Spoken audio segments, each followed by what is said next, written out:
தேவநாதன் வழக்கில் நடவடிக்கை எடுக்கப்படும் என்று அமலாக்கத்துறை தரப்பில் உறுதி அளிக்கப்பட்டிருக்கிறது. மயிலாப்பூர் முதலீட்டாளர்கள் நலச்சங்க தலைவர் சென்னை உயர்நீதிமன்றத்தில் தொடர்ந்த வழக்கில் இந்த நடவடிக்கை என்பது மேற்கொள்ளப்பட்டிருக்கிறது. விவரங்களை வழங்குவதற்காக செய்தியாளர் ரமேஷ்குமார் இணைப்பில் இருக்கீங்க. கூடுதல் தகவல்.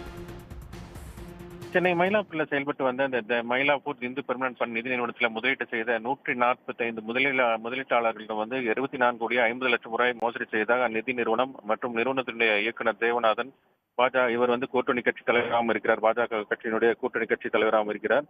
அது மட்டும் இல்லாமல் அந்த நிறுவனத்தைச் சேர்ந்த குணசீலன், சாலமன், மோகன்தாஸ், மகிமிநாதன், தேவசேனாபதி உள்ளிட்டோருக்கு எதிராக தான் சென்னை பொருளாதார குற்றப்பிரிவு போலீசார் வழக்கு பதிவு செய்து விசாரணை நடத்தி வருகிறார்கள். இவர்கள் அனைவரும் கைது செய்யப்பட்டு சிறையில் அடைக்கப்பட்டிருக்கிறார்கள். இந்த நிலையில தான் இந்த விவகாரத்தில் 300 கோடி ரூபாய் அளவுக்கு மோசடி நடந்துள்ளதுனால அமலாக்கத்துறை வழக்கு பதிவு செய்து விசாரணை நடத்த உத்தரவிட வேண்டும் என்றுதான் முதலீட்டாளர் நலச்சங்க தலைவர் சதீஷ்குமார் சார்பில் உயர்நீதிமன்றத்தில் வழக்கு தாக்கல் செய்திருந்தார். இந்த மனு மீதான விசாரணை தான் நீதிபதி S. M. Subramaniam, M. Jothiraman அமர்வில் நடைபெற்றது.